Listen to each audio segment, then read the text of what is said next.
I think everyone knows about Ian Watkins by now, the frontman of popular rock band Lost Prophets, who would go on to be found guilty of unspeakable sex offences, finally being sentenced to 35 years in 2013. Since his imprisonment over 10 years ago, news about Watkins has been sporadic, but a handful of stories have made the news. In 2019, he was caught concealing a mobile phone in his rectum, landing him a further 10 months on his already daunting sentence.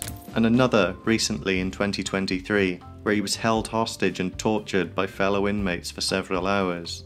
But there is another, lesser-known Watkins story that briefly made the news a few years ago, and it's to do with an incident that occurred on Twitter.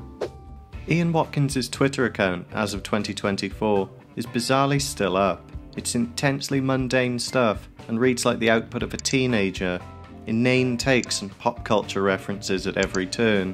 The days leading up to his arrest, he'd been absent-mindedly tweeting a play-by-play of a Twilight film he'd been watching. His final tweet, seemingly a reference to the comedy film Anchorman, posted just hours before his arrest, is painfully ironic and is the post that has received by far the most engagement. The replies are entirely what you'd expect. That final tweet would sit there for years, serving as a kind of bizarre memorial. That is, until 2016, almost 4 years after he was arrested. Ian Watkins, it seemed, would tweet again. On November 21st, 2016, a series of mysterious tweets would materialise on the long dormant timeline, seemingly automated via a linked SoundCloud account. You see, Watkins had a side project, apparently eager to jump on the tail end of the electro house and new rave bandwagon of the mid-2000s. In 2009, he formed L'Amour L'Amorgue, a DJ duo that specialised in clumsy mashups of pop songs.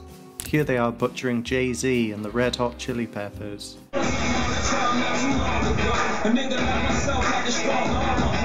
Jez and Superhands come to mind, but I think they had better taste in music.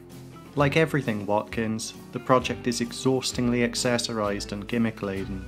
They concealed their faces with skull bandanas and sunglasses, and Watkins would wear an LED-adorned glove. It's about as stupid and derivative as you can get. In short, it's all really dreadful. Back to those tweets. There were 3 in total, all posted in quick succession, and indeed automated through activity from the official L'Amour L'Amorgue SoundCloud. 2 tracks had been favourited. One is a previous mixtape by L'Amour L'Amorgue, and the other for a song posted by a user called Megalels. We'll get back to that. Finally, we have this. L'Amour L'Amorgue had posted a new track. L'amour, l'amour, l'amour, l'amour, l'amour, l'amour, l'amour, l'amour. Somebody had control of the SoundCloud account, but who was it? Could Ian Watkins be working on new material in prison just like Varg? Had someone hacked the account? And who was our mysterious friend, Megalels?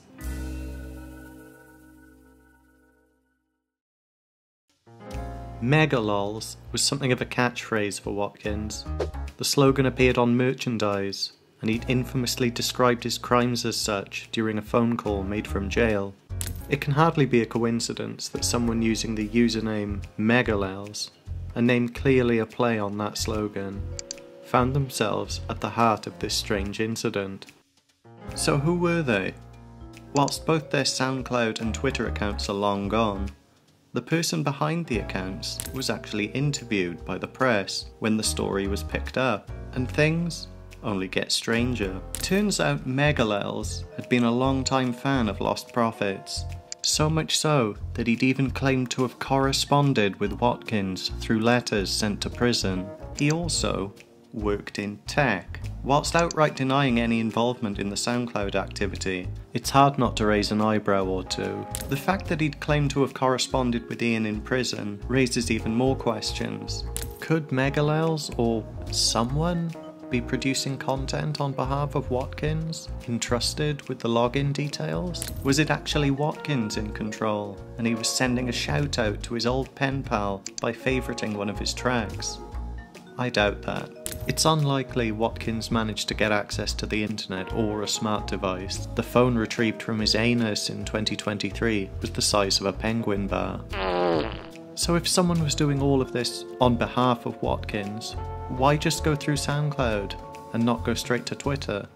In 2016, SoundCloud's security was notoriously lax. Producer and DJ deadmau5 infamously fell victim to an account hack and vented on Twitter. A lot. Around this time, with no two-factor authentication, seizing control of a SoundCloud account wouldn't be a huge feat for someone with a bit of know-how, particularly if Watkins was in the habit of using the same passwords across platforms. I don't think we'll ever know for certain who took control of the account, though I think you could make a solid guess. It's been 7 years since the incident, and it would look like whoever was behind it had their fun and decided that's that. Except, the account is still active, with another track being uploaded as recent as 6 months ago, an ostentatious remix of a Wall Street Riots song.